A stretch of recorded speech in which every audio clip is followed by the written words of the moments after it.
I'll do it again. I call to order the November 12, 2008 meeting of the Los Gatos Planning Commission. My name is Michael Kane. I serve as chair of the Planning Commission. My fellow commissioners and I welcome you and thank you for attending tonight's meeting. The Planning Commission is composed of citizens appointed by the Town Council to review planning development issues and to make decisions and recommendations to the Town Council regarding land use for both commercial and residential matters. As we hear discussion tonight, we will consider each proposal and evaluate how it supports and enhances the quality of life we enjoy in Los Gatos. Ours is a quasi-judicial procedure guided by the town's general plan, zoning codes, and other standards and guidelines that have been adopted by Town Council. Again, thank you for attending tonight's meeting. We appreciate public testimony and look forward to yours as we evaluate each application. As a general reminder, please silence your cell phones. Ms. Hamilton, will you call the roll? Commissioner Jensen? Here. Commissioner Sayoc? Here. Commissioner Machichi? You. Commissioner Talasfor? Here. Commissioner Bourgeois? Here. Commissioner O'Donnell? Just to note, Vice Chair O'Donnell is not present. Chairman Kane? Here. Commissioner Sayoc, will you lead us in the pledge? I pledge allegiance to the flag of the United States of America and to the republic for which it stands, one nation, under God, indivisible, with liberty and justice for all.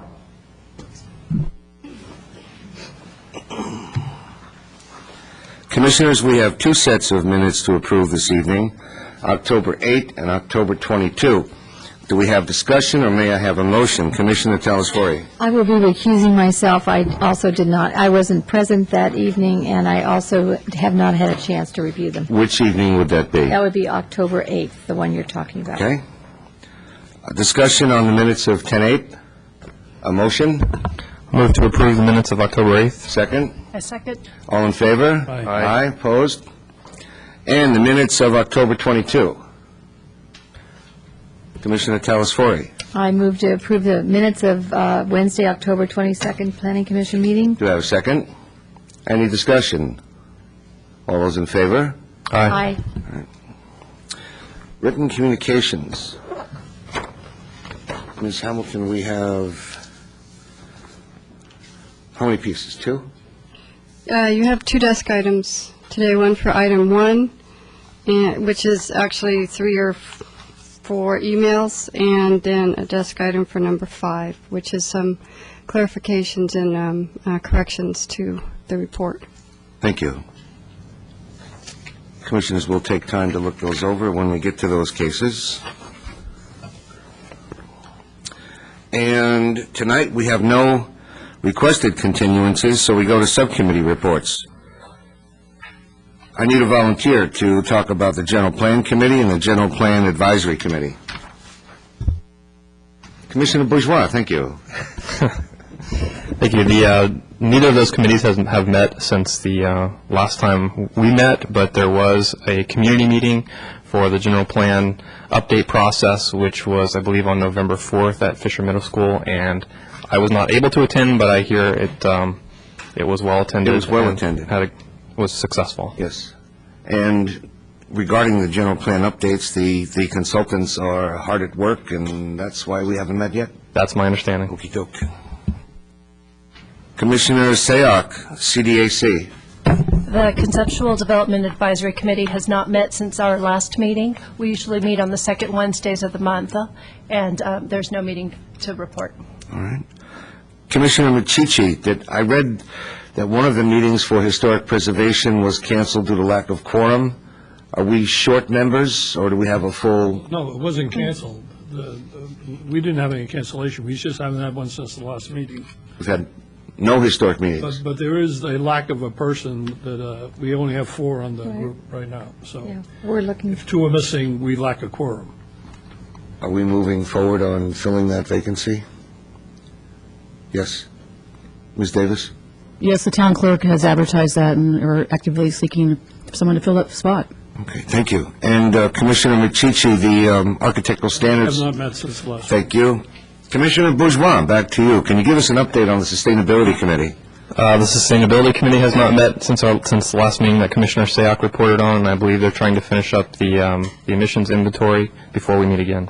Very good. We move to verbal communications. As is your right, any member of the audience may speak for up to 3 minutes on any subject not on tonight's agenda. If you intend to speak, please fill out a speaker card located on the seat back in front of you and turn it into a staff member on your right. When speaking at the podium, state your name and address for the record, and please understand that state law prohibits us, the Commission, from taking any action or discussing any topic that may be presented during verbal communications. And so far, I have one speaker card for verbal communications. Citizen Ray.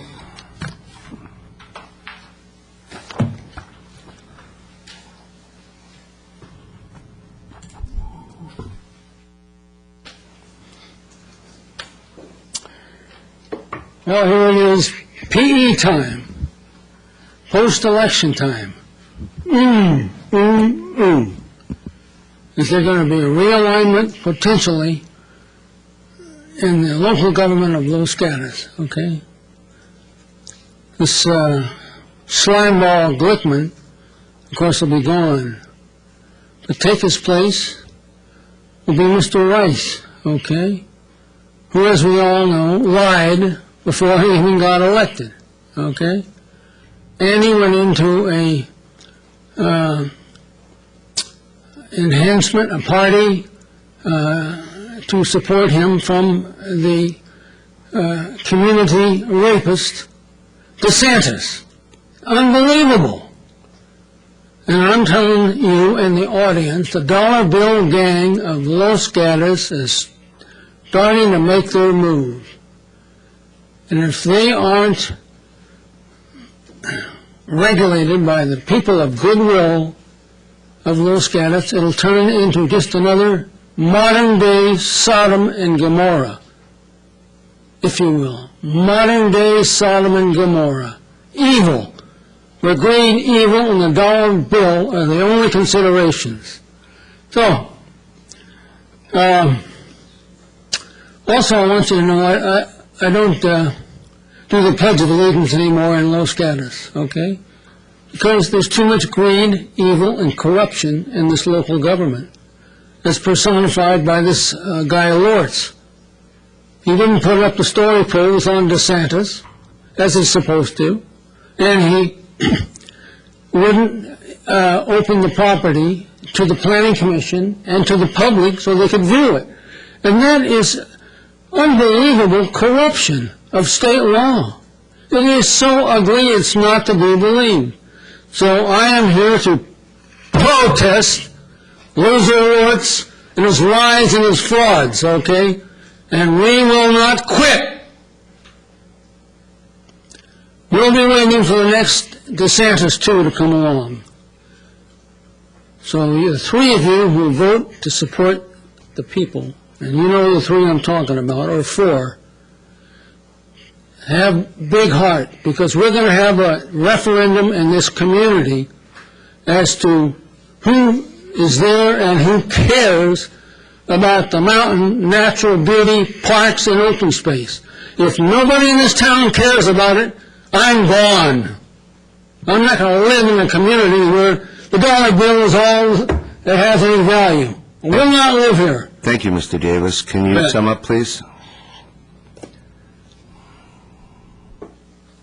Good. I have no other speaker cards,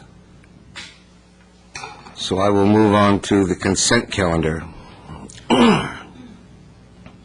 Items on consent may be handled in one motion by the Commission. They also may be pulled by any commissioner or by any member of the audience.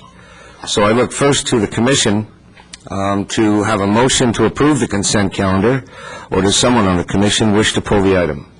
Commissioner Jensen. Move to approve consent item number 1 with the findings conditions required in the staff report and contained therein. All right, thank you. Before I ask for a second, is there anyone from the audience who wishes to pull this item off consent? I'm now looking for a second. I'll second the motion. Commissioner Sayoc, any discussion? All those in favor? Commissioner Telesfori, you look indecisive. I asked for discussion on the motion on consent. Do you wish to pull it? No. Good. All those in favor? Aye. Motion passes 6-0. We go on to new public hearings, and tonight we have 4.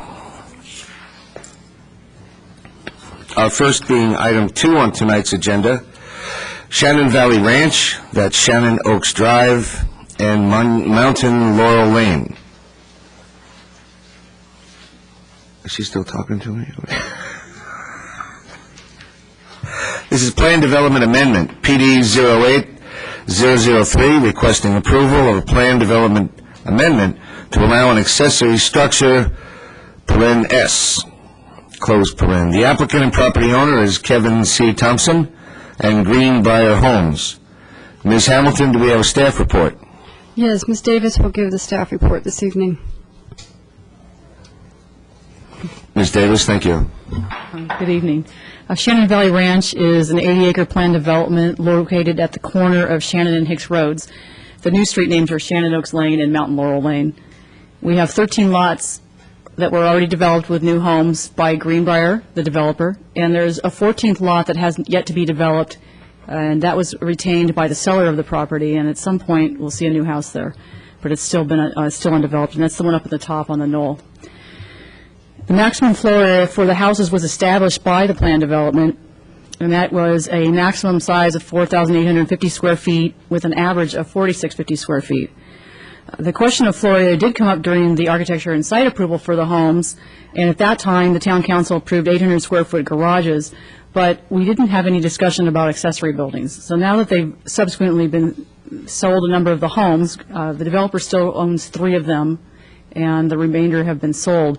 A number of homeowners are asking to add accessory buildings. The PD doesn't have provisions for or against accessory structures. So we have one homeowner right now that was interested in doing one and submitted an application. That's Kevin Thompson. He owns Lot 11.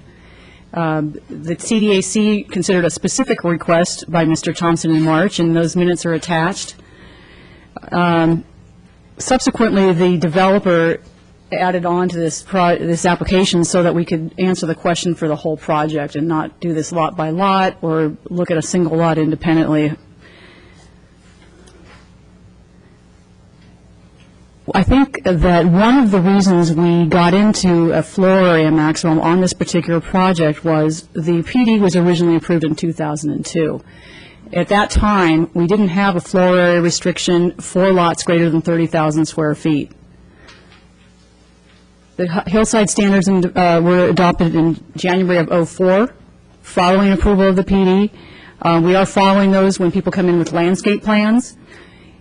And under the hillside development standards and guidelines, these lots will each be allowed 6,400 square feet, inclusive of house, garage, and any outbuildings. So the question is being asked whether we should apply the hillside standards to this property like we do with all other hillside lots.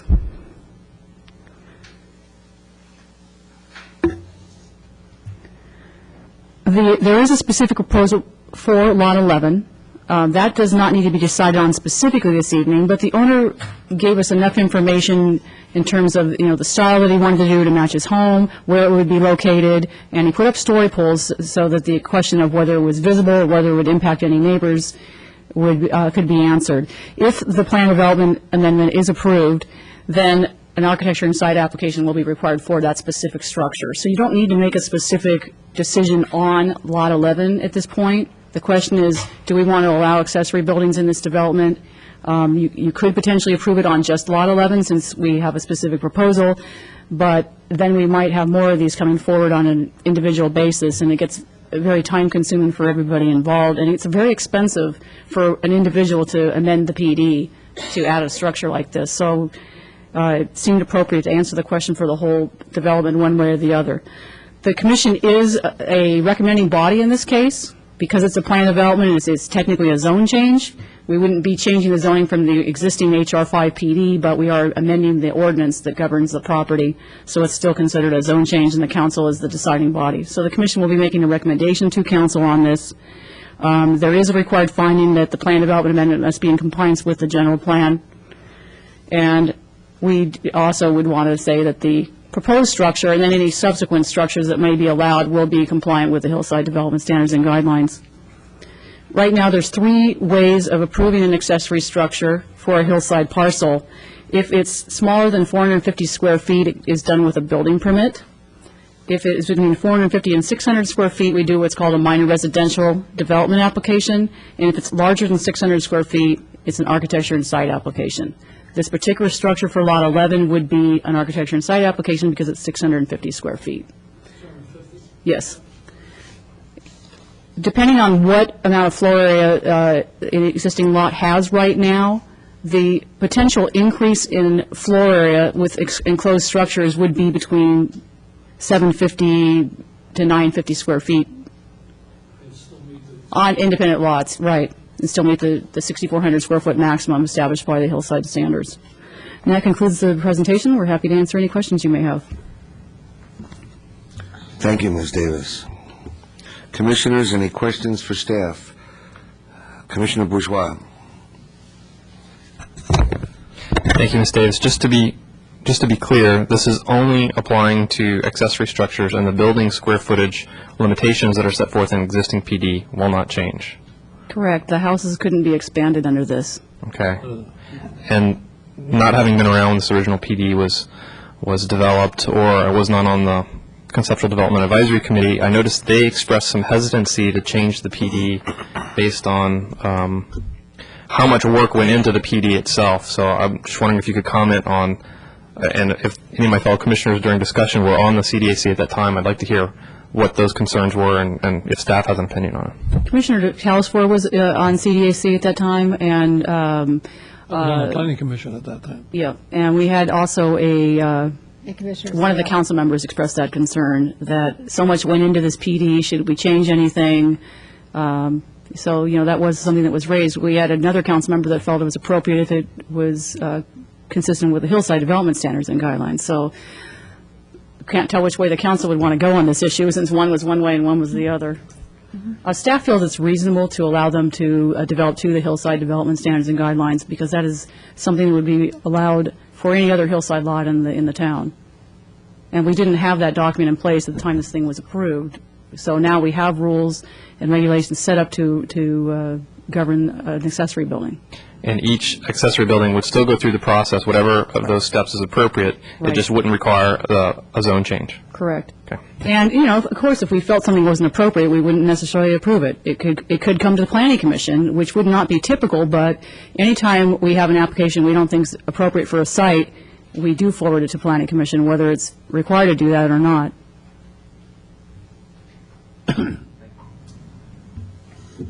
Commissioner Machici. Refresh my memory, but as I recall, the original application came in for 19 homes. It was the Planning Commission that dropped it back down to, The original came in for 30. well, that was 30. But They were trying to downzone to HR 2.5. The Planning Commission did not want to downzone, and the council concurred. And at that time, they indicated that HR 5 was appropriate, HR 2.5 wasn't. The HR 5 zoning allowed 14, and that's where we came up with the 14. Yeah, and I remember at the time, the 19th, the application was for the maximum, for the square footage on the homes as they are now, of 4,700 square feet. And I believe at that time, we allowed them the maximum because we cut it back down to 14.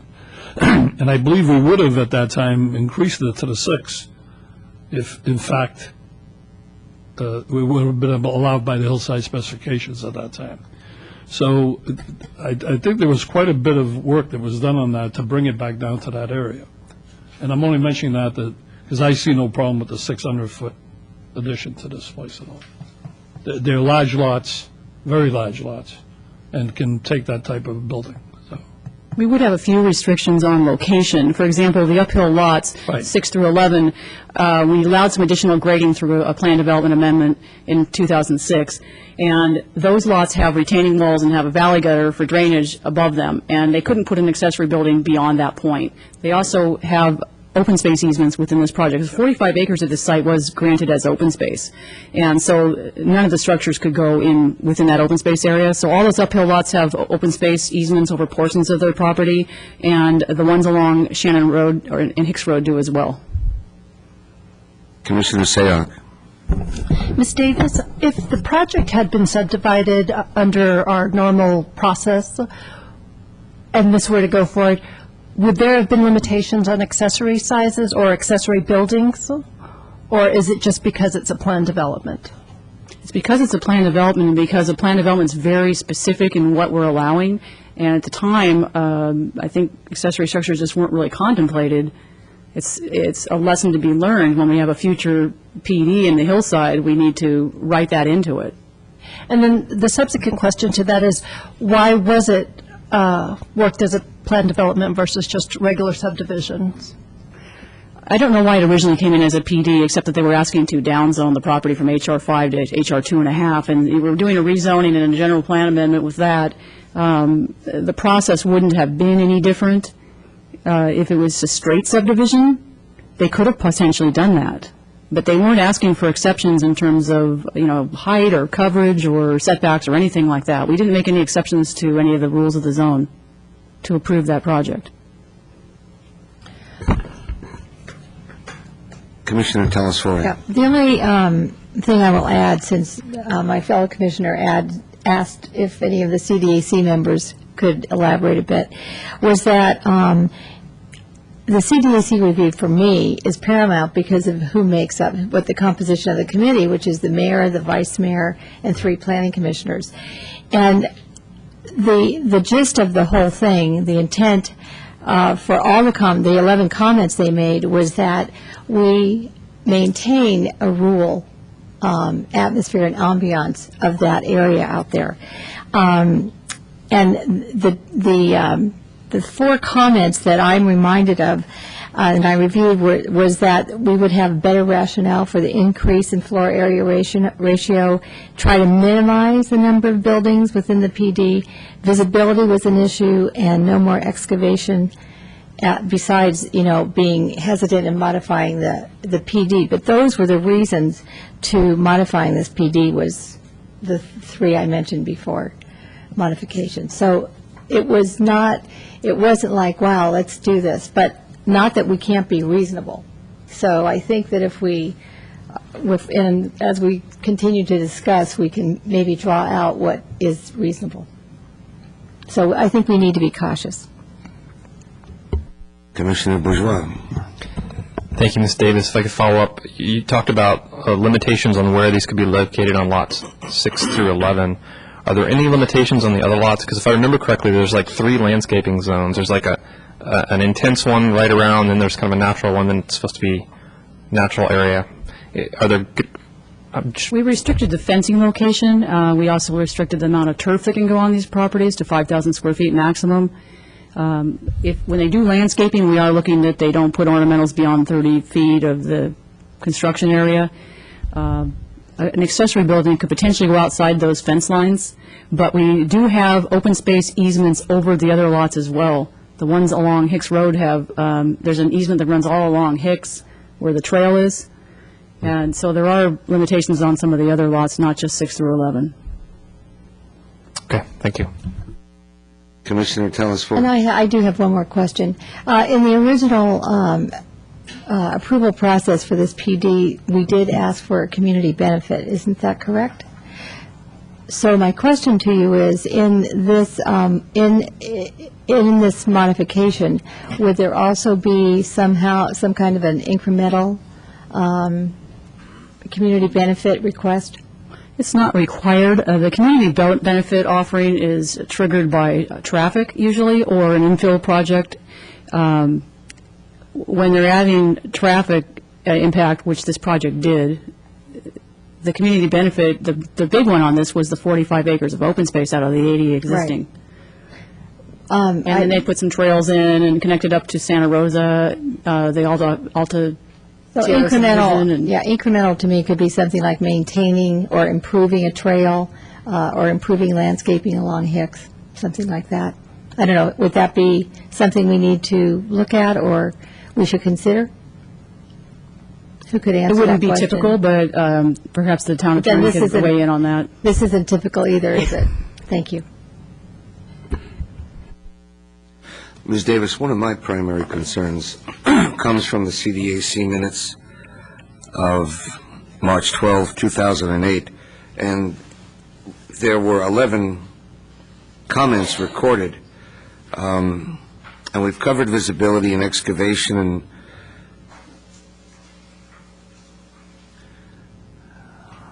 the one I'm having trouble with is the last one, that there was a hesitancy to modify a plan development which had been through so much public input and scrutiny when first adopted.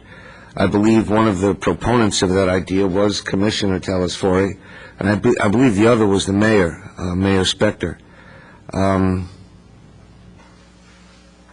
don't think in my 4 years we've amended a PD, so can you address my comfort level on? We did amend this particular PD in 2006, and it's not out of the ordinary to amend a PD. It's not something we do on a regular basis. The Sobrato, the PD was amended twice before that whole thing got built. So sometimes things change, and then they come in and ask to change it. You're correct, Mayor Spector was the other person that made that particular comment, and we record all comments at CDAC, whether one person says it or whether 6 do, and it was heard from 2 people at that meeting. Okay. Commissioner Talasfori, you have any comment on that concern? Amending a PD?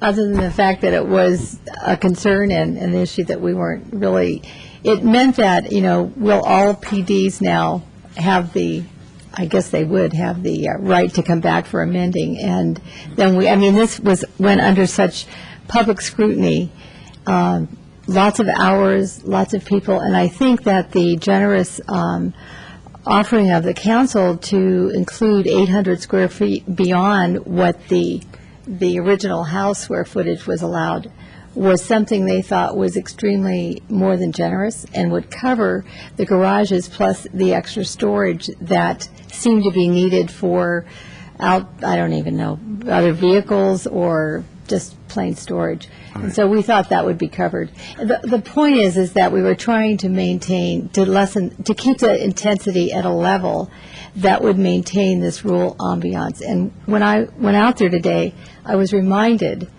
of how successful I think we have been with this PD. It is absolutely spectacular. So that's my Other comment so questions far. for staff? I'm going to open a public hearing, and shortly we'll call up the applicant, who will have up to 5 minutes to speak. After other public members speak, the applicant may then have 3 additional minutes to rebut what was said. If there are members of the public who wish to speak on this matter after the applicant, please turn in a speaker card. You will each have up to 3 minutes to speak.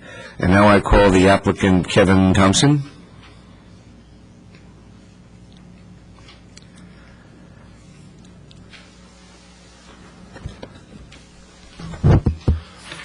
Good evening, Commissioners. My name is Kevin Thompson, 287 Mountain Laurel Lane. I'm the owner. I'm the guy that's trying to put the structure in the backyard. My intent is to put a single-story structure, approximately 650 square feet, in the backyard. I won't elaborate or repeat the items Suzanne talked about, but I would like to address some of the comments that I've heard and that have come up in the previous many review sessions we've had on this. Grading, as far as grading is, there's no grading required for this. This structure will be put on the existing building pad in the backyard below the 4-foot retaining wall. So in no way is it going to disturb the ground above the retaining wall. And that retaining wall, as you're aware, is part of the First Amendment to the PD, which was Ordinance 2150 that was done in June of 2006. So I'm conforming with that requirement, and I'm not putting anything above the retaining wall. And as far as the intended rural nature of the area and the building intensity, I'm stating that putting that structure back there will not impact it. If you look at the FAR from the Hillside Development Standard and Guidelines, the floor area ratio, even with the structure in there, and you calculate it discounting for the 18% slope there, which you probably wouldn't have to do on a flat pad, but I included that in there. Again, that ratio is still less than 7%.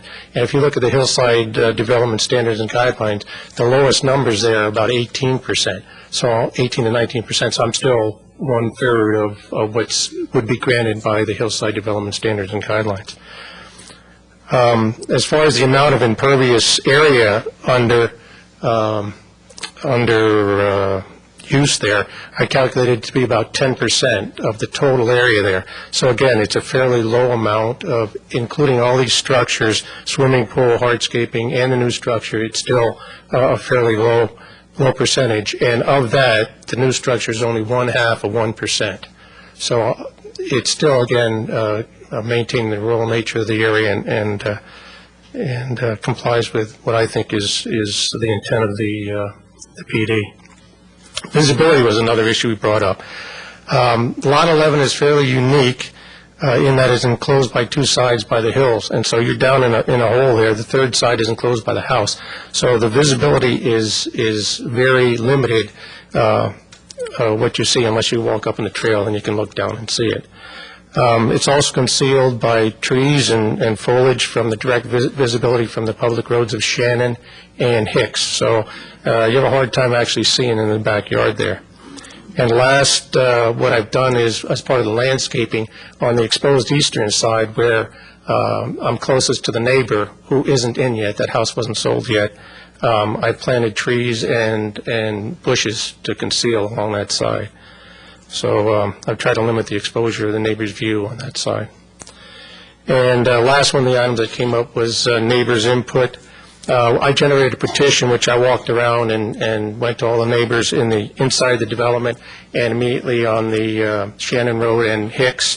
And I've actually got very positive support from the neighbors within the development, as you can expect, because I've talked to two of the neighbors, the newest ones, and they have expressed interest to make or to include closed structures in the backyard as part of their landscaping.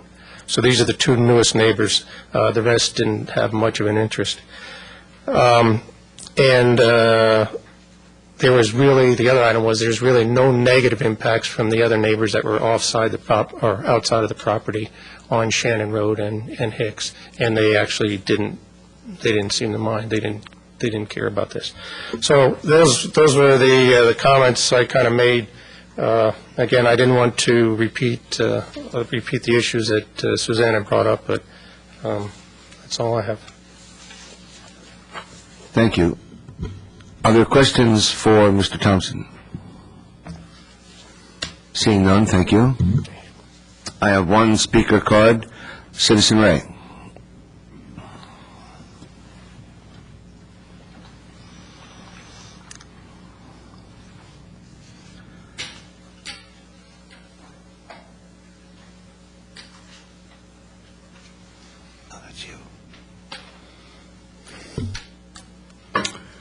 Speaking in the community interest, okay? And ladies and gentlemen, I've got to tell you, I continue to be outraged by the performance of these employees who abuse their status by making a recommendation, okay?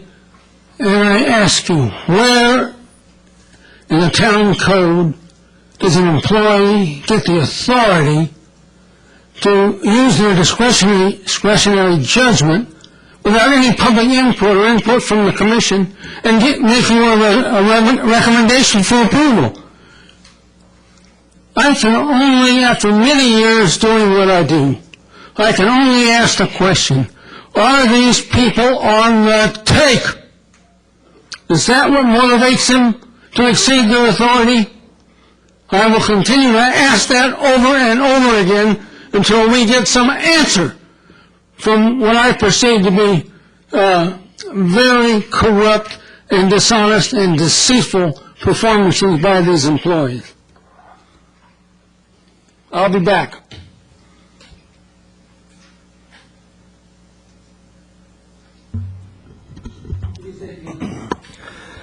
Mr. Thompson, if you wish to rebut anything you heard, you have 3 minutes to do so.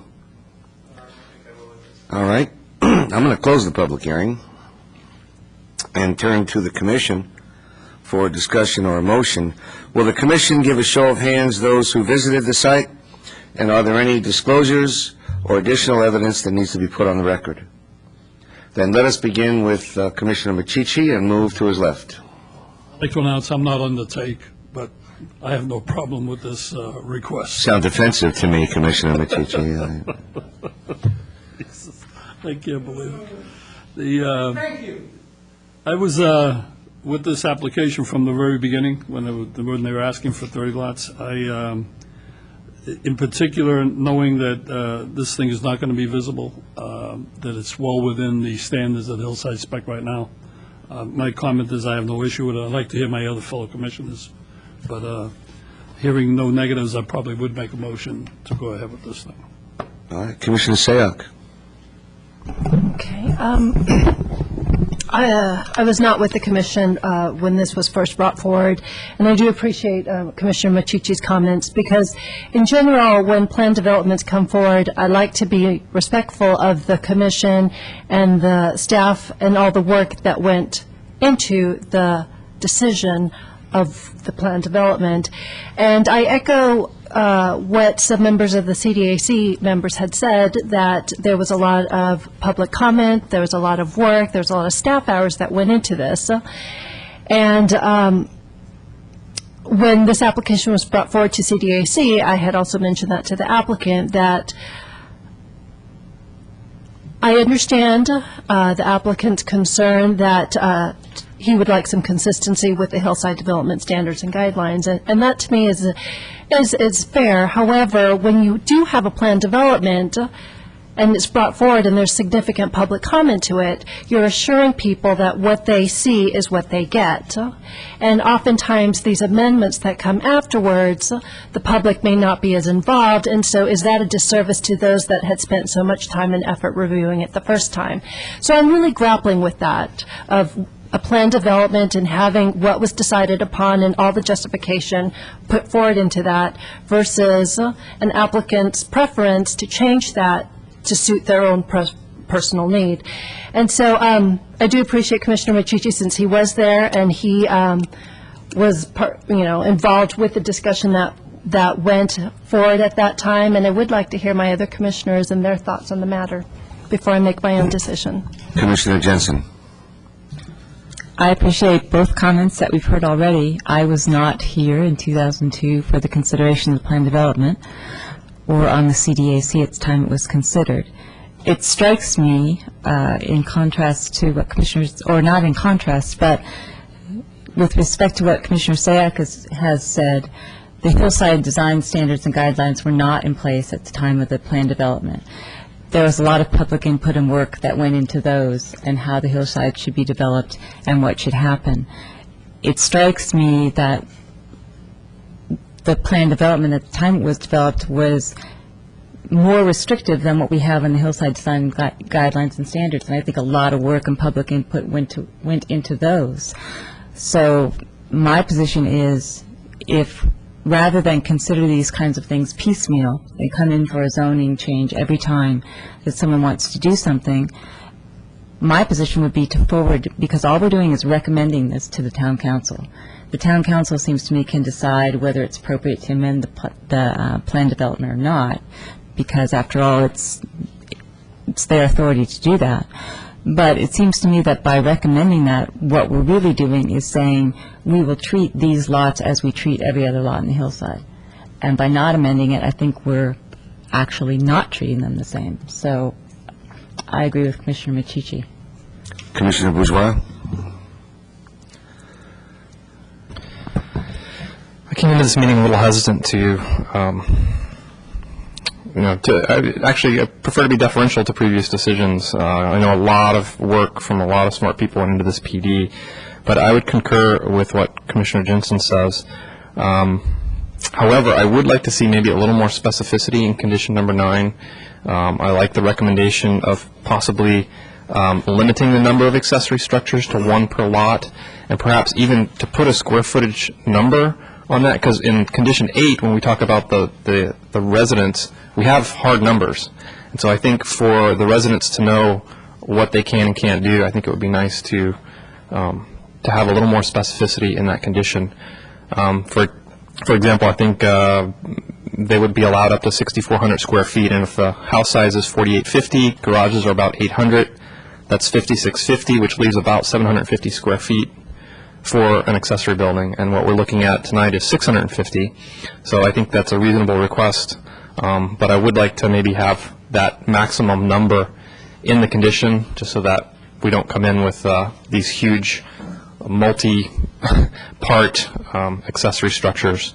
So if we can make that change to the condition, condition number 9, I would go ahead and make a motion to find that the PD amendment is consistent with the general plan. I'll hold off on making a motion if you'd like to make comments. So. Commissioner Bourgeois, make your motion. Okay. So I can make the findings that that the PD amendment is consistent with the general plan, that the proposed accessory structure for Lot 11 is consistent with the hillside development standards and guidelines, and I would like to forward a recommendation for approval of the PD amendment to the Town Council with the amendment to condition number 9 as stated. Do we have a second? I'll second. Commissioner Machici, thank you. Discussion, Commissioner Talasfori. Thank you. I was going to second it if there could be some additional conditions. We'll provide the maker of the motion with those. Okay. So I could agree with us modifying this PD or recommending the modification for accessory structures, but I have to understand that are we approving this particular? No, that's what I thought. Okay. Because what I would suggest, since one of the CDAC concerns was to minimize the number of buildings within this PD, that bringing it up to 6,400 square feet is fine, but is it, we do have to come to a finite number. I think 750 square feet additional, I think that's too much. I think it's too much to add 2 buildings of 300. Do you know what I'm saying? So I think we need to keep that in mind. That would be my recommendation. And I also think when a building, 450. Why don't we see if we get that piece in? All right. To the maker of the motion. But I would like to have, yes, okay, there's that. Go ahead. So it's my understanding that was part of my condition, was to limit 1 accessory building per lot to a maximum of 750 square feet. And if it's over 600, it has to go through the A&S application process. Okay. And I'm confident that that process would serve this development well. Okay, fine. Is that acceptable, Commissioner? Yes. What's your second point?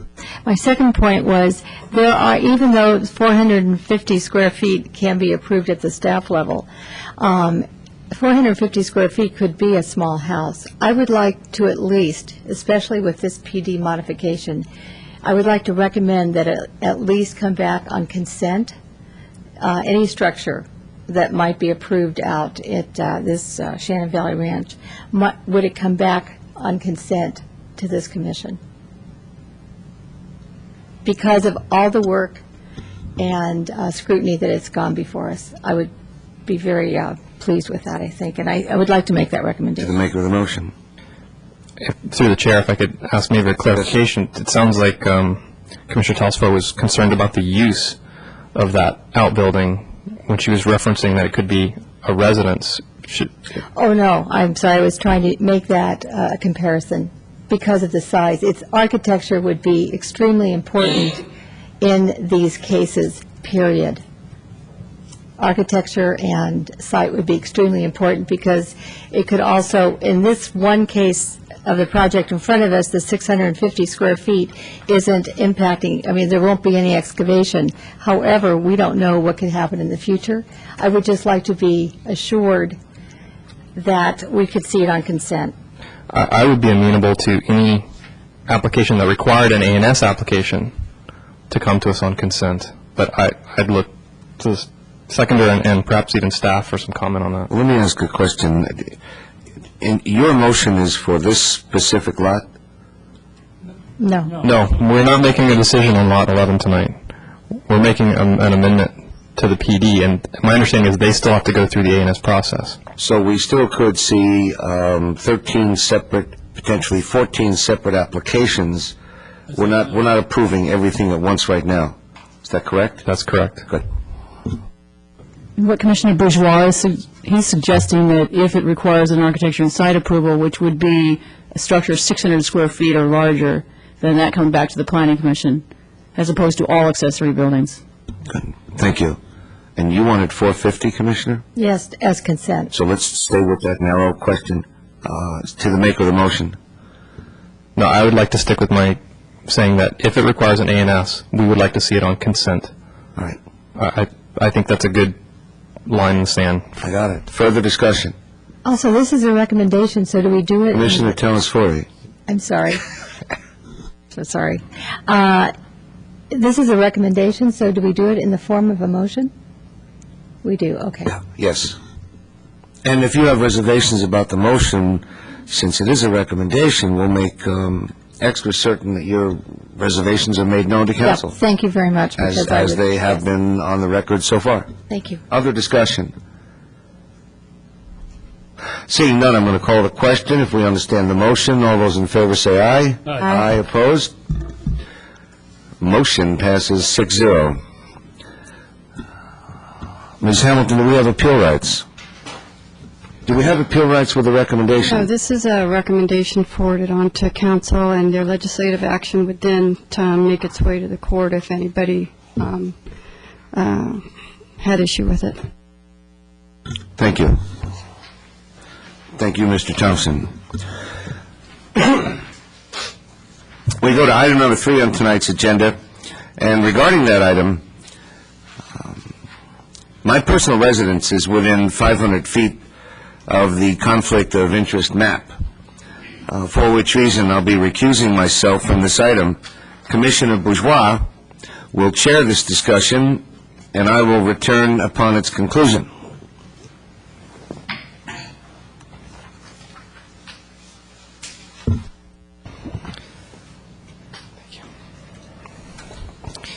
Thank you. We have to wait for Commissioner Kane to leave the room before we can get started.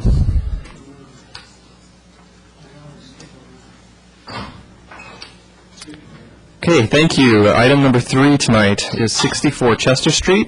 They are requesting an approval to exceed the maximum allowable FAR, that's the floor area ratio, and to construct a second-story addition greater than 100 square feet to a single-family home on property zoned R18.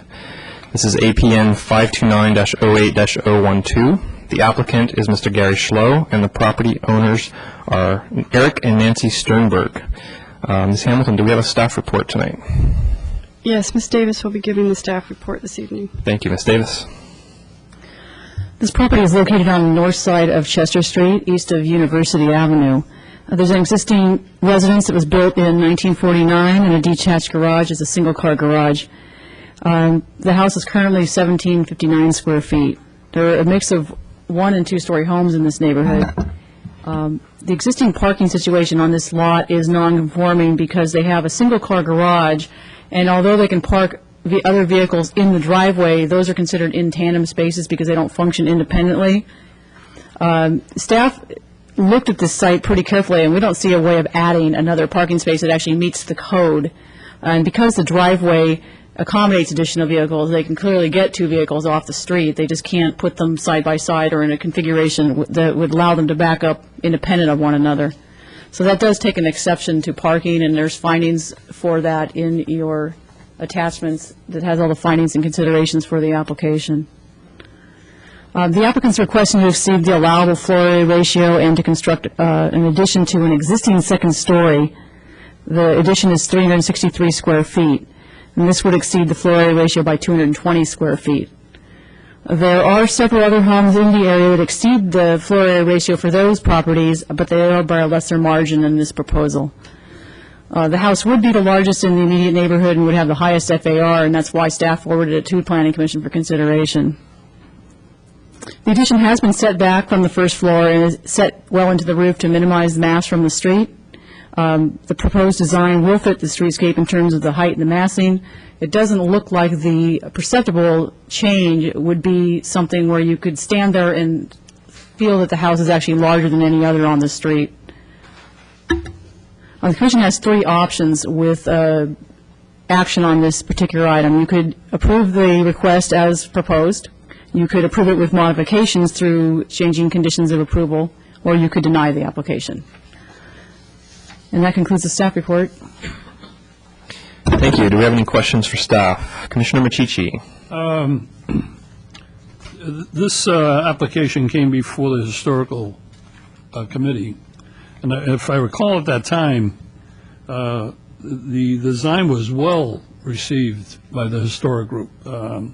A lot of good comments on it. The statement you just made that observing from the street, it didn't appear to be larger than anything else on the block and so forth. Just what my question is in cases like this, wouldn't it be better if we had the minutes from the Historic Committee so the rest of the Commission could see what happened or understood? Yes, we should have attached those minutes. I apologize that that didn't happen. If you'd like, while you're discussing it, I'll go get the minutes out and I'll photocopy it and I'll just pass a copy around to each commissioner. From the group. We also made the comment that we weren't ruling on the FAR at that point. Correct. Because that wasn't our purview, but we did comment on the well-designed aspect of it. So, Thank you. I appreciate that. I think those will be helpful. Commissioner Jensen. I had a question on the parking. On page 6 of the staff report, the last paragraph before it says shadow study, it says, and you addressed this a little bit, but I'm curious about the rationale. You say, however, those spaces, and that's referring to that you can park cars in the driveway, cannot be counted toward the required parking since the spaces cannot be independently operated. So I looked back at the town code to look at the parking, and I saw that there were 2 spaces required, and I saw that you had to have parking on the lot that was the subject of the residence, but I didn't see anything about a requirement for independent operation, so I wondered where that came from. The code does require 2 spaces. They don't have to be covered, but we are looking at they have adequate backup and turnaround. And without pulling the code out and searching through it, I can't tell you exactly what section it is, but we have always applied it in that manner and not counted a space that was in front of the garage, because then it's blocking the garage space, and that car couldn't be taken out unless the other one's moved. So on one hand, it allows additional parking on the site, and clearly they could park more than 2 vehicles because the garage is way in the back. They could probably park a number of vehicles in that garage, in the driveway, if they have guests or, whatever. But in a case like this where we just don't see another way of adding it, typically we support them not making the garage bigger or providing another space, because they can't do it without taking out a piece of the house or doing something exceptional to the property, like removing a tree or, something excessive that just isn't practical when you're working with existing development. Okay. Commissioner Sayak. Through the chair, I do have a question for Commissioner Machici regarding the historical. Remind me again if the committee reviews the house just specific to the house, or does it also look at its compatibility with the surrounding neighborhood? We'll look at it from a historical view. It looks at from compatibility. And was there any issue with Comments are compatibility? all positive. Okay, thank you. Right. The consulting architect reviewed it from the perspective of how does it impact the streetscape, how does it fit into the neighborhood compatibility. Any other questions of staff at this time? I have one question. Staff is recommending denial. I was wondering if that is based on the parking or on neighborhood capacity. I was wondering what the justification for that recommendation is. That came strictly because it was exceeding the FAR by a greater margin than anything else in the neighborhood. and we were taking a conservative approach. Okay, great. Thank you for that. Seeing no other questions, I'm going to go ahead and open the public hearing. So the applicant will have 5 minutes to address the commission and answer questions, after which we'll have members of the public speak for 3 minutes, and the applicant will have 3 minutes to rebut. If anyone does wish to speak on this item, this is item number 3, please get a card into Ms. Holmbo over there. And at this time, I'll call up the applicant. It's Mr. Schlow here.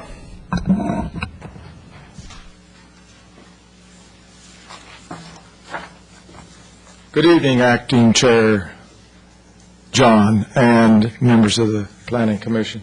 My name is Gary Schlow. My office, I'm an architect here. My office is located at 213 Bean Avenue. Mr. Schlow, could I stop you for one second? Arlene, could you start the clock, please? You have 5 minutes. Thank you. Thanks. The Sternbergs are with me here to answer any questions, and they may have some added comments. Thanks to staff for the work that they've done on this.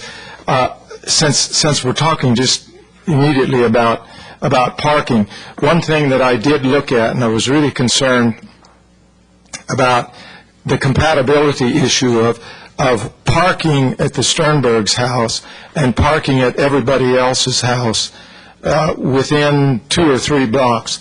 And looking, going up and down the street, there's many houses that have one-car garages and a lot of other houses that have only one car parking off of the street. Now, Sternbergs have probably 3 or 4 where they can tandem park, understanding that tandem parking is not acceptable, but in reality, you can get 3 or 4 cars off the street. So I just wanted to make that known. Considering the floor area ratio, when the Sternbergs first came to me and asked me about my opinion of doing this addition to give them a legitimate master bedroom suite, because the house basically was like a lot of houses in the neighborhood that have not been restored or renovated. The bedrooms are all relatively small and really don't have office spaces in the house, nor do they have a legitimate master suite with walk-in closet and bath. So I sympathized with them in that respect. I felt like, well, if the new houses that we're doing have that, and I made mention in the documents that I've done four projects in that neighborhood in the last 10 years, and with the exception of one, they all have 4 bedrooms, and we call one an office and 3 bedrooms for 2 children and the parents. So when that desire was made known to me, I looked at the square footage of what existed there and realized that there was only a delta of 150 square feet that I could add onto it before I'd come to a maximum, or a not to exceed, or a recommended not to exceed. I just wrote this comment down here that's in the zoning regulations, which I'm sure everybody knows. But we know that the floor area ratio provision in the section 29.40.075, that the object of the floor area ratio is to assist in determining whether the mass and scale of the project is compatible with the surrounding neighborhood. The FAR is a nominal limit, not a goal, and shall be used in conjunction with the residential development standards adopted by resolution. When you look at Larry Cannon's comments, his review of the project, his comments about the project I think he's right on. I agree with everything that he had to say. He thought that the design was well handled with form variation and interesting windows appropriate to the existing house. The design should not feel out of scale with the immediate neighborhood. I don't wish to belabor this point anymore on floor area ratio, but I do have, if you wish, some additional information. In the neighborhood, within an arc of seven properties, I looked at that over floor area ratios, and there's a low of 39 square feet over the floor area ratio to a high of 457 square feet. And if you want to know these addresses, I'll give them to you. But now that's not saying that every house is under over the floor area ratio. On the contrary, there's probably half of the houses left there that haven't been altered that are at floor area ratio or below. So is there anything else? I think maybe I'll just wait for questions. Oh, boy, there we go. Good timing. Yeah. Thank you, Mr. Schlow, and I appreciate you going out on a limb and supporting Mr. Cannon's praise of your design. Thank you. Do you have any questions for the applicant?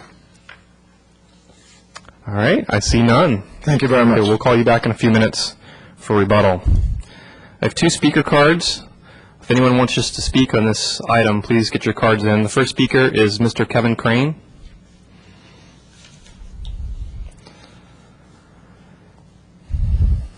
Mr. Crane, you'll have 3 minutes. If you could give your name and address when you start, that'd be great.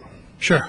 Name's Kevin Crane. I live at 54 Chester Street, just down the block from the Steinbergs. And I have a couple things to say about it. First off, really not opposing the application, but the approval process in itself, because we submitted some plans to the same town, the same commission, about the FAR area ratio. Our FAR ratio above ground was at the FAR ratio, but we had space beyond the footprint of the house in the basement. But the town considered that was, denied our application to build that. And a couple months ago, I was walking down the street, a developer at 419 University Avenue bought a house several years ago and built a house. And they claimed they put the plans into the town of the FAR area ratio. And then when I went to look at the house because it's for sale, I checked into it, and they did have a basement underneath the outside the footprint of the house exceeded the FAR. So I was a bit shocked to know that, my plans were denied, but that plan was accepted. And currently I am submitting plans, and I'm jumping through hoops to the town to get my plans at the FAR area ratio, even with the 2-car garage in the back, which I think is problematic on that street because they're both tight. They're 5,500 square feet, so getting 2 cars parallel is tight. But I'm cutting my deck back and I'm cutting things out to accommodate the town. And so I'm more concerned about the fairness of the process here, about one plans are being approved, other plans not being approved on the same street, the same criteria. And that's the basis of my concern. It's not so much maybe going over the FAR, but why some plans are being denied, others are off. Especially when I see a lot of time and effort, and one of my original plans I submitted was denied, but I see a developer build a plan with a basement outside the footprint of the house, hence exceeding the FAR ratio. So I don't understand how that process got passed to the town. Thank you. I appreciate your frustration. Unfortunately, we can only speak on items that are on our agenda, so we can only really discuss the application in front of us tonight. But perhaps staff could get back to us on if they have any input on what, was it 419 University? 419 University Avenue. Yeah, maybe during commission discussion, commission matters at some point, we can, if there's anything to discuss, look into that. Thank you. And I'd probably have to resubmit my original plans. Thank you. Next speaker I have is Mr. Eric Sternberg.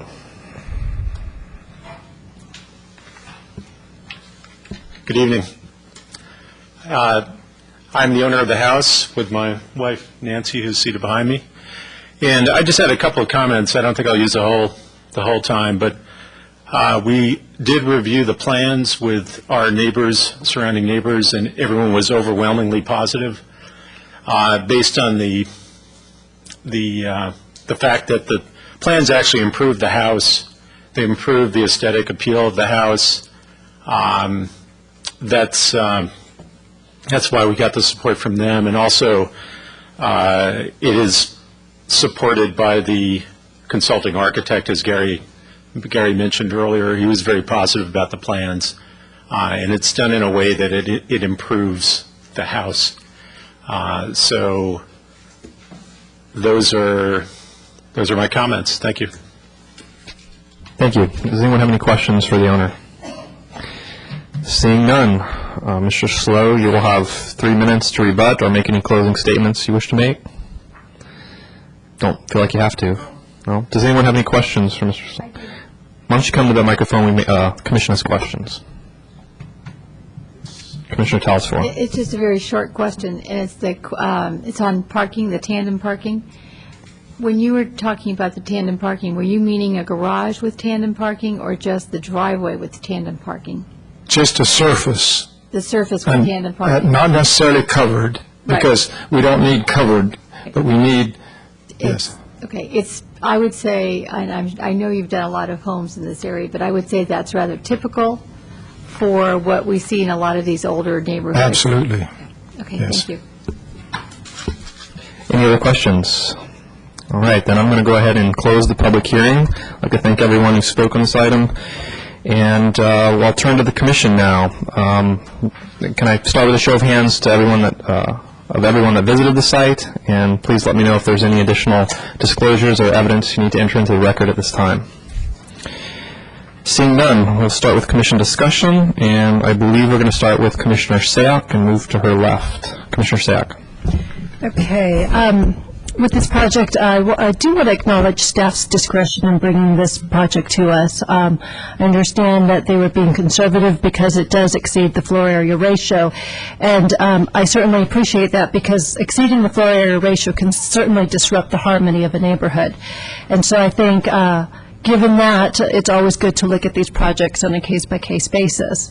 Now, that being said, I do believe that the architecture that is brought forward, the design, is a great example of how architecture can mask bulk and mass, so that a larger home doesn't necessarily have to look like a larger home, especially if it's the largest home on the block. So for that reason, as well as the support the Historical Preservation Commission has provided this, and the factors pursuant to the town code section that allows exceedances and FARs, I do want to make a motion to approve if none of my fellow commissioners have Commissioner any Sayak, could I have you pause there for a second? I would like to maybe get staff input on the historic preservation minutes. I know they were going to look for those, and I saw some discussion with Commissioner Machici, so maybe you could update the commission. Yeah, Commissioner Machici had a discussion with Ms. Bailey, who staffs that commission, and apparently the commission didn't look at it, at least on a formal basis, because the house was built in 1949, so it's not a pre-1941 where it would typically have gone to the committee. So if they looked at it, they did it in an informal item as perhaps a new business. Sometimes people come to the committee as an advisory. Yeah. So there were no minutes? There were no, but it was an informal discussion. And also, as another side note, Commissioner Jensen had asked the question about the code provision on parking, and I just wanted to clarify that it doesn't actually specify that you have to have two spaces independent of one another, but that's staff's interpretation based on the fact that if you had a car in the garage and you parked a car immediately behind it, that car is now in the backup area that's required. We have a 25-foot backup area that's required for that vehicle, so it's technically in the backup area, but it's really an interpretation of the code. The code does not expressly say you can't have in-tandem parking. Right. Okay, thank you. So, Commissioner Sack, please continue with your motion if you so choose. Okay, I'll go ahead and make a motion for approval. I find that the proposed project is categorically exempt pursuant to Section 15301 of California Environmental Quality Act as adopted by our town. I also make the required findings contained in our town code, Section 29.40.075, for granting approval to exceed the maximum floor area ratio that's contained in our Exhibit 2. I'll make the required findings for granting an approval to an exception to the parking requirements also because of the discussion that was brought forward and what was reported in the staff report. That's also in Exhibit 2. And make the required considerations contained in Town Code 29.20-150 for granting approval of an architecture and site application. And I would like to approve this with the conditions contained in Exhibit 3. I'll second. Thank you. Do I have a second? Second. Oh, I heard Commissioner Machici first. Yes, Oh. you did. We have a motion and a second on the floor. Do we have any discussion or comment? Commissioner Talasfore is the only hand I saw. I'm supporting this motion, and it's because of the reason that this is an absolute example of how we can use FAR as a guideline, but in this case, the architecture is so, it acts as a correction to a previously clumsily renovated home, and it cleans up the roof line enough that it gives a better presence to the street and actually adds to the harmony of the street as it is. And so for that reason, and also is going to improve, I think, the quality of life for the owners. Sometimes this is called growth. So I do support this. Thank you. Any other comments? Seeing none, does everyone understand the motion? Yes, I'm going to call the question. All in favor, say aye. Aye. Opposed? None. Motion passes 5-0. Are there any appeal rights? Yes, this does have appeal rights of 10 days from the state of approval. All right. Thank you very much. That concludes item number 3. Commissioner Kane can return.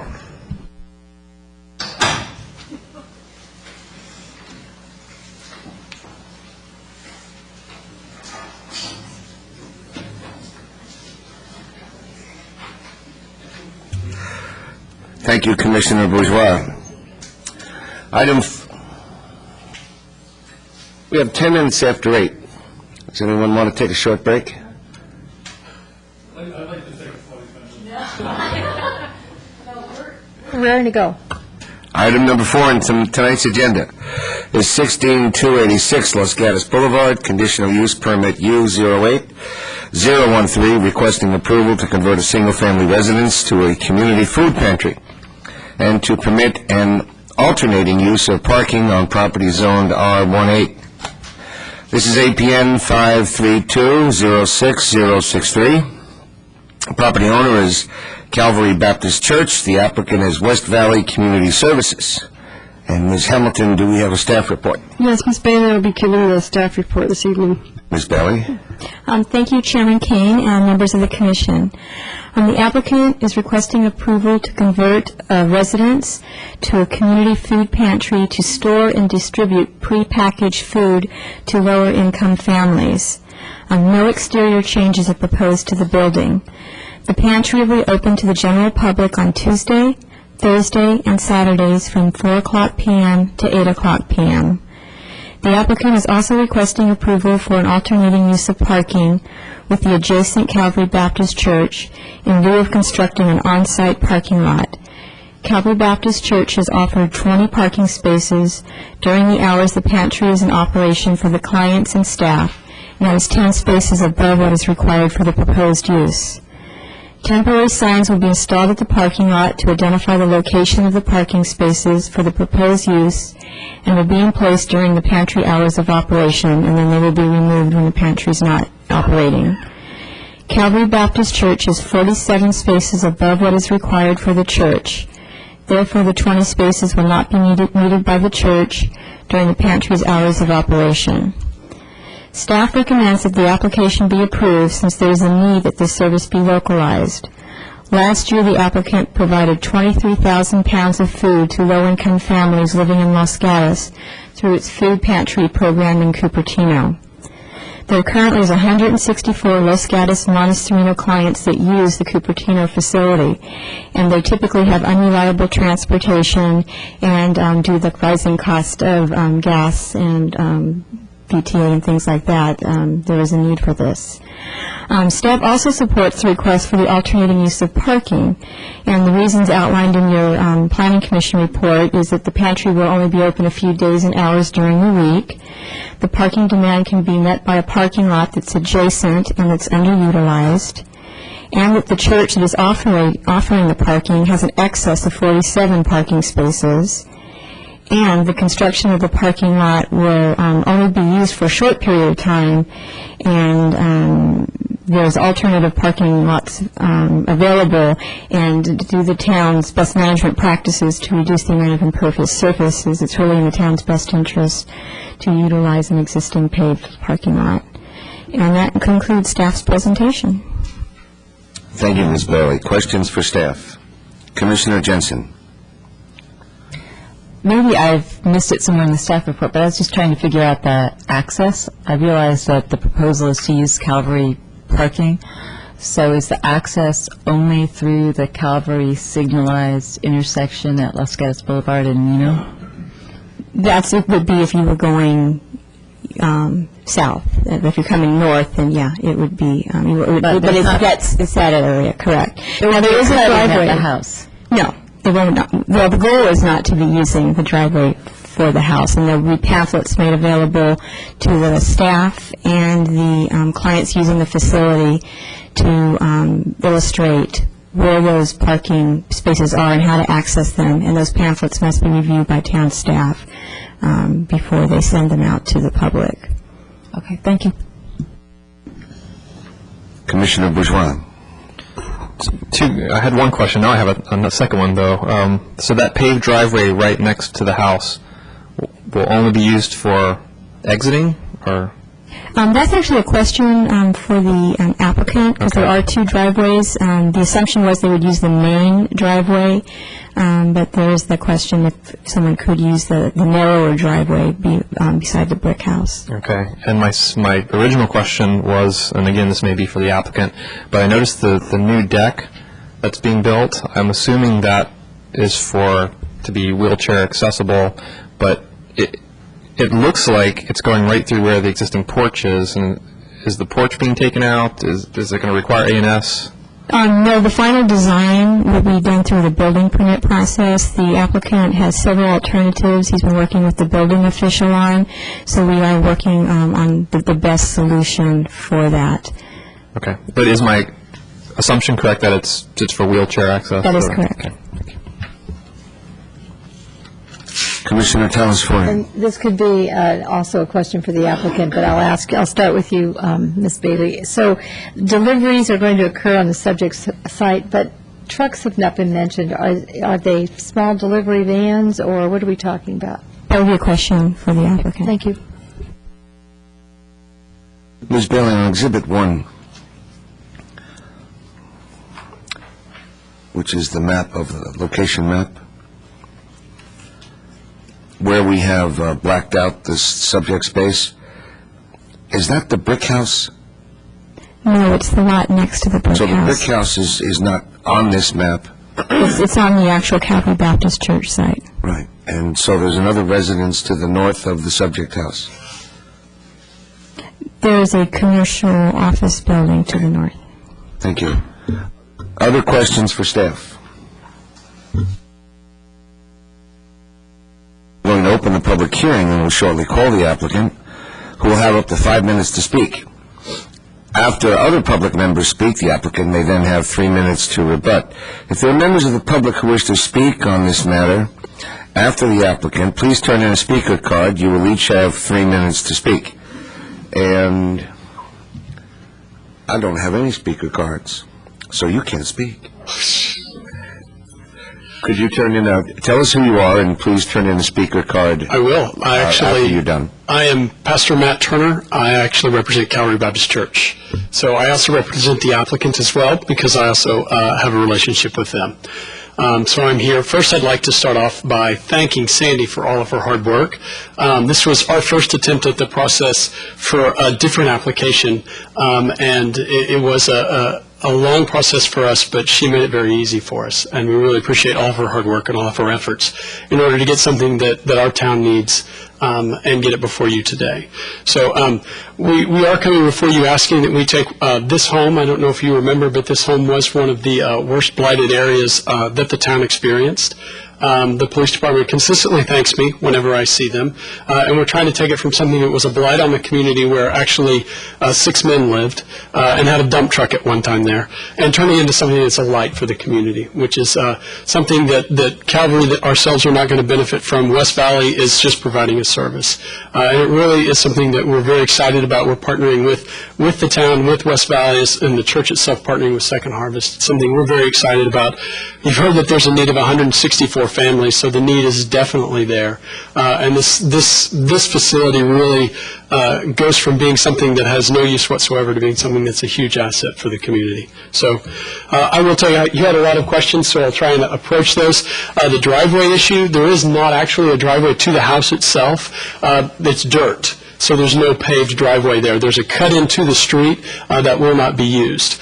There's a small little driveway that's asphalt that you did see. We're actually going to block that off during usage. The reason being is because the entryway for the handicap parking is right there as well. We still have adequate exit for the church using our 2 main entrances, the one which was mentioned at Nino, which has a light, and we also have a second one a little further north, just to the south of the brick house that was there as well. Deliveries would be being made. They will come in the back. And it will be a small box truck that generally delivers. We're not sure what the need's going to be there because our storage shed space is rather small. We're not servicing that many clients to need a huge ratio right now. Decking issue was mentioned. It is going to be an ADA deck. We have a civil engineer who has volunteered his time and done this. The structure will not be changed from the outside. We will take out a side wall. There's a small 4-foot wall there. We're going to take out one side just to allow handicap access. And then there's some issues with improper engineering that was done when it was originally built in order to raise the actual level of the porch so that it's even with the front door. So we're trying to change some things there. Thank you very much. Do we have questions for the applicant, Commissioner Bourgeois? Thank you for hitting all of our points. The removal of the 4-foot wall, is that on the short wall on the porch, and then that's the side that faces the small asphalt driveway? That's correct. So that's going to come out? That is correct. And the ramp will ramp right up to that? That is correct. Okay, thank you. Commissioner Telesfori. My question is really about Second Harvest. Is that's your partner? One of our partners, yes. That you will be getting food from them? Correct, we will, long term. So my question for you is, will you be working with our specific community in any way for donations to be dropped off? Currently, we're already doing that. We're partnering with the Los Gatos Elementary School District to do a food drive in 2 weeks in order to raise food. So yes, that is something we're going to be doing. Then that food would just be taken Correct. directly? Thank you. Actually, we have to bank it at Second Harvest, but that's probably more detail than you need. Yeah. And so it can't go directly? It will. Some of it will. But the stuff we need. Okay, I think this is okay, thank you. Yes. Commissioner Sayat. Could you elaborate a little bit more on the delivery on the second Wednesdays? You mentioned that deliveries will come through the back? Correct. If you look at, I believe it's Exhibit 2, where it shows a drawing. It might be Exhibit 3. I'm sorry, it's been a long day for me. The food will come through our Nino entrance because it's going to be a truck, and then it will come around the parking lot. You will see where Sandy has eloquently outlined our 20 parking spaces. That's where the truck will come. There's a back door that's right there, and there will be access to that. The reason I ask that, across the street from you, Van Meter Elementary School, Yes, on ma'am. Wednesdays, they stagger their releases, so you'll have children, lots of children, leaving school starting at noon, and so I'm curious how, it says approximately 1:30, but is there any chance it could go any earlier?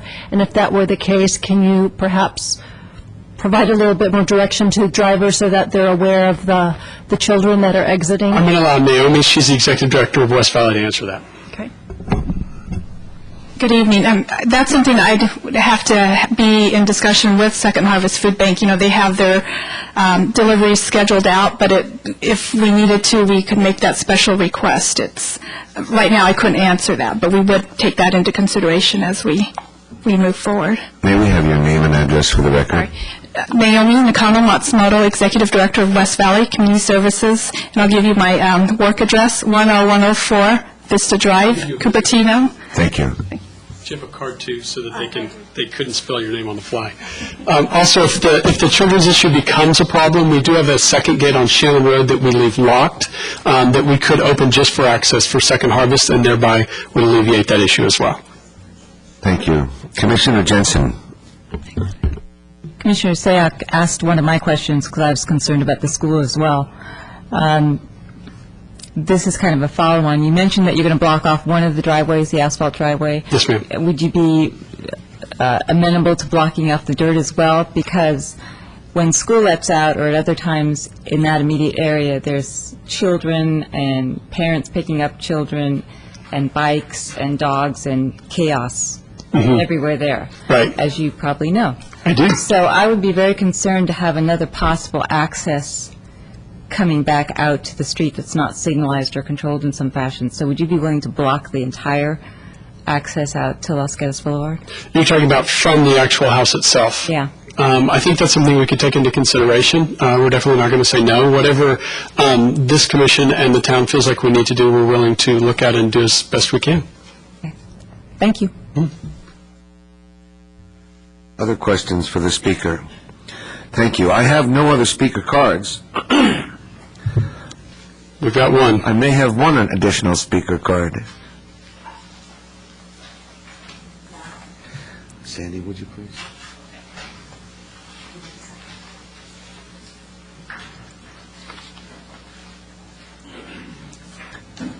Will there be other speakers?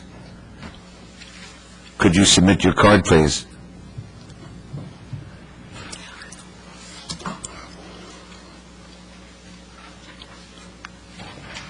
Betsy Warner? Yes, I live at 16345 Los Gatos Boulevard. That's the townhouse complex across the street from the church. I've been a long-time donor to Second Harvest. I didn't know until just now what the source of the food would be. But I didn't think I had to leave the room because I sent money and send money. I'm speaking for my husband and me. We think the church, and I don't go to this church, but we think Calvary has always presented itself as a good neighbor. It has sponsored meaningful outreach programs. Its expansion some years ago was a benefit to all of its neighbors because we got a stoplight. That was nice. And incidentally, the traffic flow now is much better because the road has been restriped so that there are 2 lanes at the light on Nino entering Los Gatos Boulevard. We now have a legitimate right turn lane and a legitimate left turn lane, and it's been a tremendous improvement. Calvary opened its parking lots to the teachers at Louis Van Meter and Fisher during the agony of the school revisions. It was, again, a good neighbor. To me, the proposed activity is just another example of the church's variety of outreach programs. I chatted with a neighbor who also got one of the notice cards, and her response was, "It's a great idea." So my husband and I absolutely support this application, and congratulations to Calvary. Thank you very much. Are there any questions for the speaker? Thank you. Sally Witters?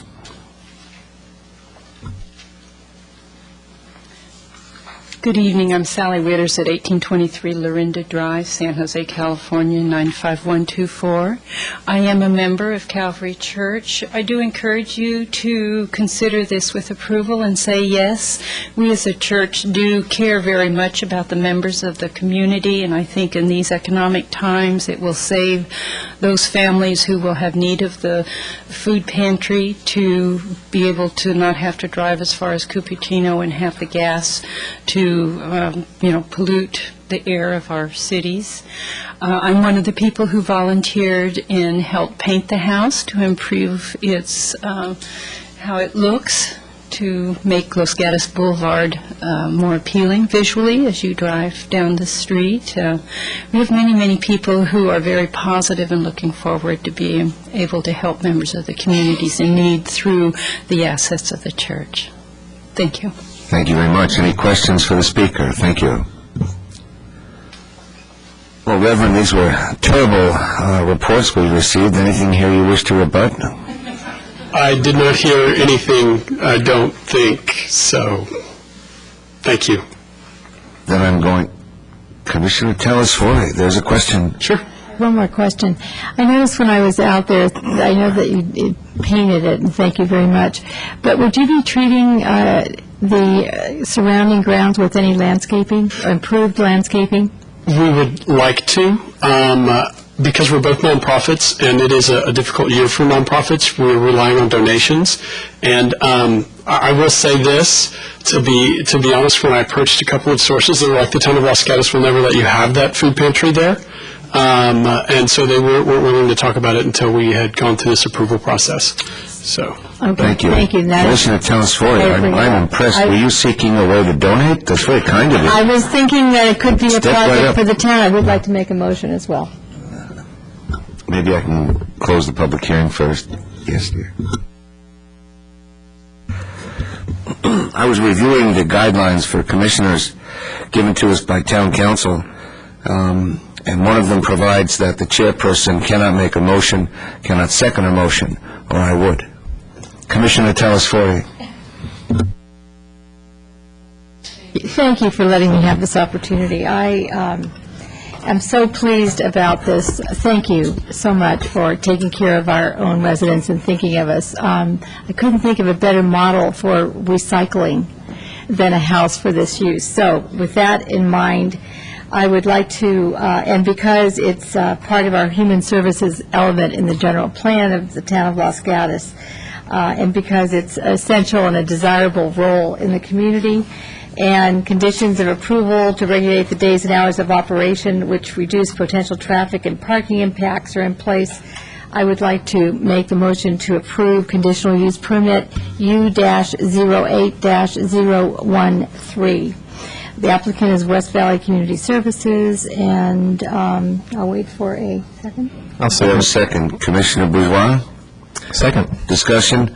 To the maker of the motion, do we need to put in anything about deliveries, traffic, clients, anything during school hours, or do you think that was handled? No, I planned on making that a condition, and also I'd like to specifically ask Commissioner Sayoc and Jensen if they had something to add to my condition that I'm going to put in. Commissioner Jensen? But wait a minute, let me put the condition in that I was going to put in, and then they can add.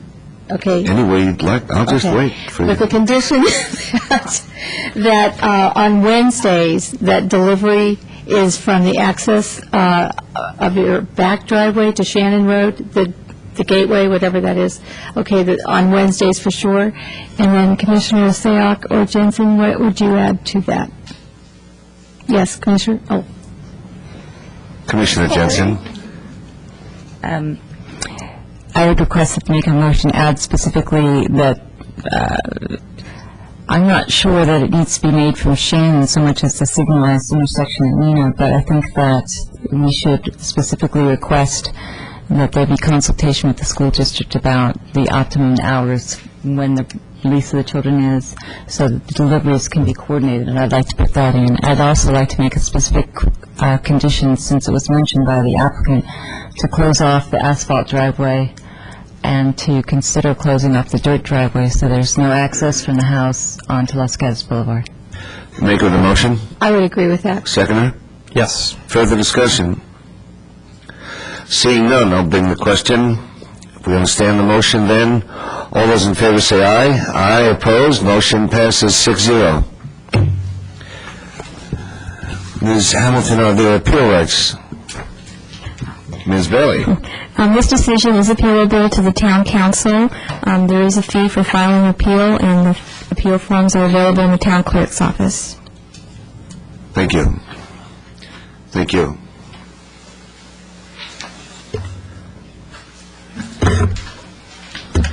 Item 5 on tonight's agenda is 440 North Santa Cruz Avenue. We okay? Commissioner Telesfori. I would just like to offer my apology. I certainly didn't mean to step on your toes in running that last part. I don't think I'll ever be able to walk again. It's a terrible thing. Item 5 on tonight's agenda is 440 North Santa Cruz Avenue, conditional use permit U08015, requesting approval to modify a conditional use permit to allow beer and wine service and outdoor seating. This is at Aldo's Deli on property zoned C1. This is APN 529-07094. The property owner is Los Gatos Shopping Center, LLC, and the applicant is Barbara Lansbury. Is that correct? Okay. Ms. Hamilton, do we have a staff report? Yes, Ms. Bailey will be giving the staff report this Ms. evening. Bailey. Okay, I'd also like to note that there is a desk item on this matter. Aldo's Deli currently has a conditional use permit to operate a restaurant. The applicant is requesting approval to modify the permit to allow beer and wine service with meals and to have 2 of their approved 22 seats relocated to an existing outside patio area which is shared by Starbucks restaurant. The application has been conditioned to not permit alcohol service in the outside seating area. Staff recommends that the Commission make the required findings to approve the request, to determine that the modifications are in compliance with the town's alcohol policy, and to forward the matter to Town Council for a recommendation for approval. And that concludes staff's presentation. Thank you very much. Questions for staff? Commissioner Jensen. I have a question about the patio. Is that owned by the shopping center so that there's not, I can imagine that there'd be conflict over who's on the patio, but I just wondered, since it's now used by Starbucks, how that gets worked out. But it is a common patio area, and the property owner has signed the application for it. Okay, thank you. Commissioner Bourgeois. Ms. Bailey, I had asked these questions of you earlier today, but I would like to get them on the record, and that is, how many seats are allowed by Starbucks on the patio? 12. 12. And so my question is, what is to prevent, so they have 22 seats, and there's 12 on the patio. This almost seems like a de facto increasing of their restaurant capacity by 12 seats. Is there going to be any sort of enforcement, or can we do anything about the patio to say this is I just don't know how that works. We have 2 separate restaurants. They both have seating limits, but they're going to be sharing a space. Have we had that situation before, and is there any sort of enforcement? Enforcement would be difficult. Another thought is that when people take food to go anywhere in town, sometimes they sit at existing outside seating as well. So, I mean, that's when the enforcement gets difficult. The seats will be 2 different styles of seating. Again, we're only talking about 2 seats. And the question for the applicant would be, like, are they going to have like little signage or something saying these seats are reserved for Aldo's restaurant for the 2 seats that are theirs that they put outside when weather permits? And if I may follow up with one further, alcohol service outside is not being requested. I will ask the applicant this, but is there going to be any enforcement or signage to that effect? It is a condition of approval in ABC. It'll be part of their condition of approval. To have alcohol service outside, we need little, I don't want to say barricades, but little barriers. Yeah. And there has to be a hostess that seats people outside. It has to be monitored, and that is just not possible with this arrangement, so that's why it's prohibited. Okay, thank you. Commissioner Telesfori. Right. On our desk item, under discussion number 6, outdoor seating, it says that the outdoor seating shall be approved by town staff prior to the installation to ensure that the furniture is complementary to the existing Starbucks furniture and easily distinguished for the patron use. So when I visited the site today, and there were already 2 types of tables there presently, and I don't think one of them was from Aldo's. So my question to you is, are you going to have to relook at that as well? Who approved that? That I'm not aware of. We'll have to review the Starbucks application and see if that was in fact Starbucks seats. Okay, and to me, it appeared that the square table, I mean, the majority of the tables were all round wire and looked very nice, and a square table was somehow put out there for who knows what. It just didn't fit, so. We'll check into that. Thank you. Other questions for staff?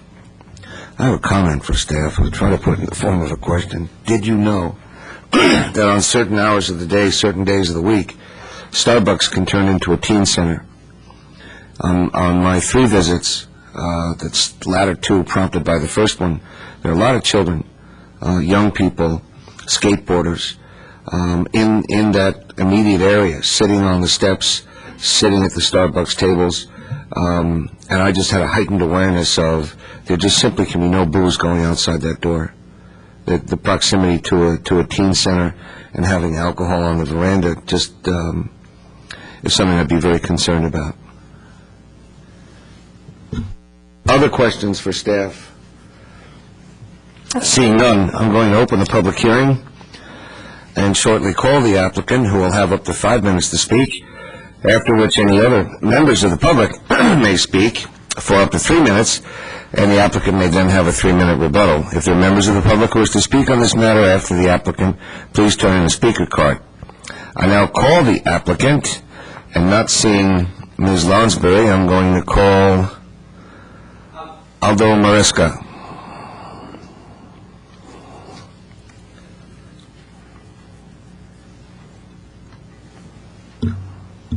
Okay, I just tried to do, a lot of customers. State your name and address for us, please. And I've been here before. I don't know how to do these things. It's new for me, My name is Aldo Maresca. I own the Aldo's Deli in 440 North Santa Cruz. And the reason we apply for wine and beer, just, a lot of customers ask for a glass of wine when they eating things. Try to right now with this area, this time, try to make a little more sales things with the economy, it's not so good. Try the same business. I don't see any big problem to have a little, little vino and a little beer with some food thing. I don't know. I just make it sound go well. Food and wine, just try to, I don't know. This is the first time. I don't know. I don't know how to act. I'm sorry. You're doing just fine. Questions for the speaker? I have one, and I'll put it in the form of a disclosure that Aldo Maresca, his wife, his children are dear, dear friends of mine, but I think I can still handle this case without a problem. Mr. Maresca, have you ever had a problem with the police at the restaurant that you have operated for how many years? 10 years. From North Main to? About almost 13. 13 total. Have you had problems with, or if staff knows, any problems with police on his conduct with his existing beer and wine license? No. Correct, no. Okay. Questions for the speaker? Commissioner Talasfori. When I read in the staff report, it says that applicants requesting approval tomorrow alcohol, let's see, what is it? Anyway, do you plan on serving? Yes, I'm planning the actual alcohol, or will it be in your refrigerated units? No, I'm planning to put it like a server. You will be paying a server? More responsible in the front, like knock everybody. So you'll be there. selling the wine and beer by glass? Yes, yes, but be like casual, just be like a server on the front. Okay, thank you. I wanted to be clear on that. Commissioner Bourgeois. Thank you. I don't mean to belabor the point, but so someone is not going to be given an alcoholic drink like at the counter where they can then take it outside. They will be served seated at a table. The alcohol can be served, yes. Okay, great. Thank you. With respect to the alcohol policy, and it is a condition in the modification of the CUP, it's required for consultation and training that meetings will be conducted, representatives of the police, ongoing employee training on alcohol beverage service to the general public. Commissioner O'Donnell, if he was here, would bring up what he has brought up a number of times in the past, is that you have a plan. It's a question. Do you have a plan for the training of specific personnel to handle and serve alcohol? Yes. Any other questions? Thank you. I have no other speaker cards. Ms. Hamilton. I just also wanted to point out, kind of in response to Commissioner Telesfor, that there's also a condition in restricting the off-sale of alcoholic beverage. There is no off-sale of alcohol allowed with this, so no containers to be sold to taken off-site. I understood that from the answer. Thank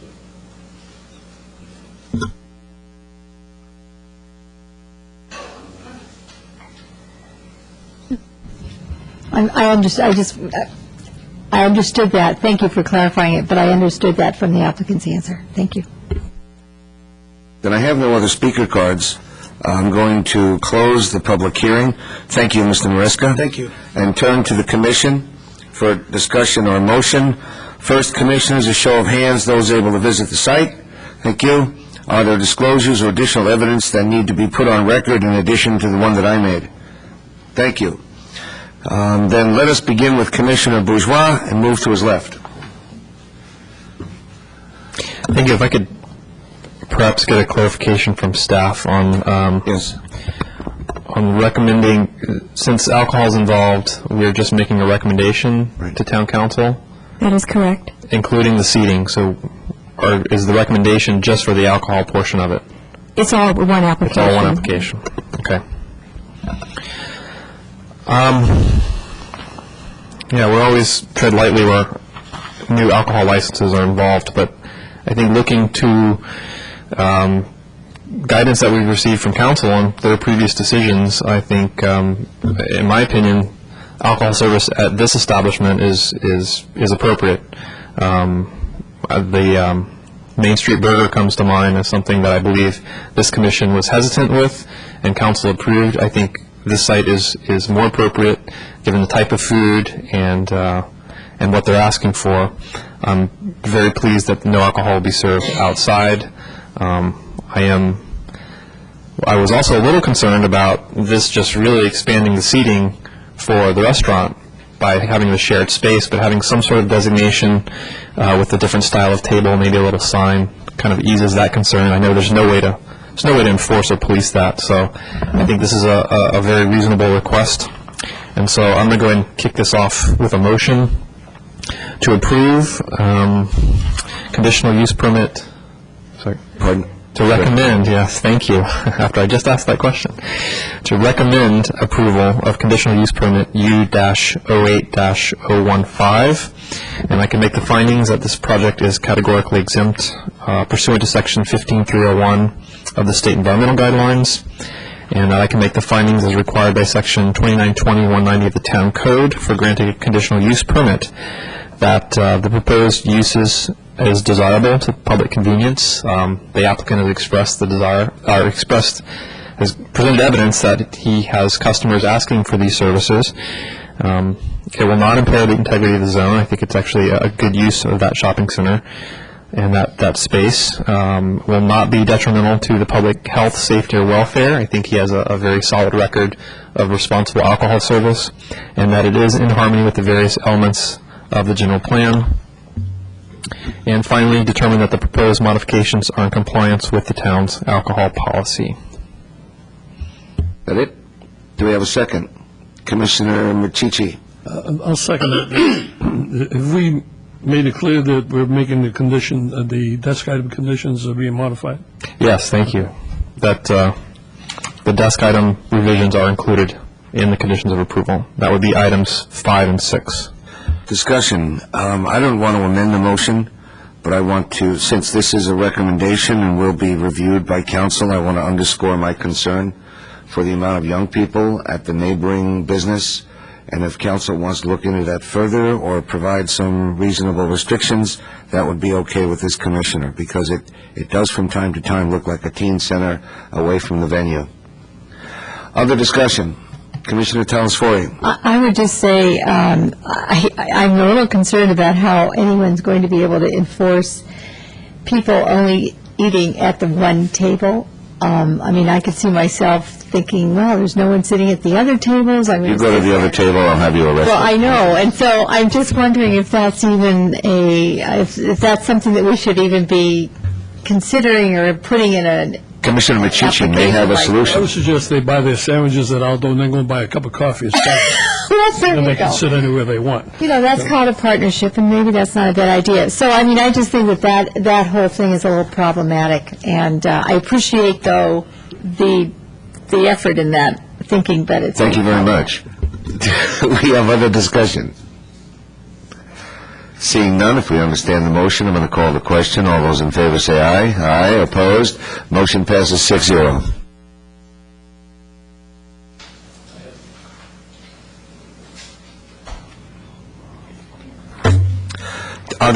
This is a recommendation, Ms. Hamilton, so there are no appeal rights to be discussed, right? Correct.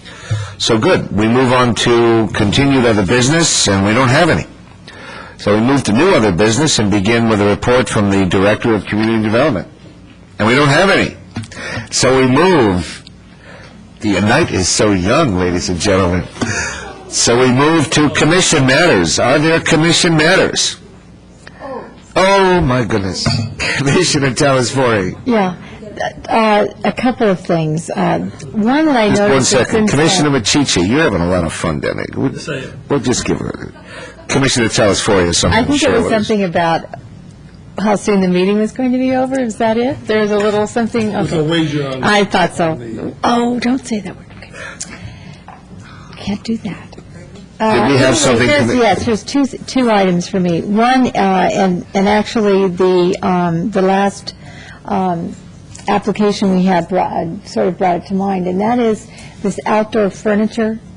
With all of these, we seem to be having a lot of restaurants now with outdoor furniture, and I'm beginning to think that we have, even though we might condition it, I've seen things like, that we've put a condition in that all furniture and heaters be taken in at night. I see that the heaters are being strapped to some of the railings that divide the sidewalk from the outdoor area.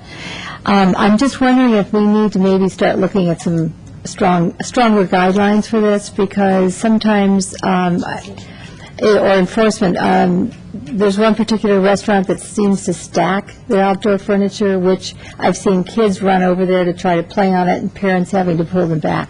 So I bring that up as a concern that we need to somehow address. My second thing that I wanted to talk about was I would really, and I think I had, well, anyway, I was thinking that the commission has not had a retreat in well over a year. And I was wondering if we might think about discussing that and having a retreat of some type in the next year. So that I bring to you, and sort of a team, and also a team-building kind of aspect to it. I think Bud's been working on that. Oh, has he? Okay. I'll double check, but we've been talking about some ideas and stuff for training sessions. Okay. Well, and it's a retreat as well, besides training. Right. Okay, thank you. Any other, Commissioner Machici? Tonight we decided we're going to vote on the result. We've asked staff to give us guidance on a potential change in the election, and I'm sure they'll get back to us at our next meeting. We recall that? Yeah, that's something that needs to be forwarded to the council as a desire of the commission, and I think the director will, based on staff workload, look to try and get something at the earliest to the council in December. It does require a change in the town code, which requires council action. And as part of that, we would forward the minutes of that discussion with it. We would only say that if our concerns are valid, then the daylight's burning, or we're going to end up with lack of a quorum in January. Thank you, Commissioner Machici. Other items? Then we are out of here.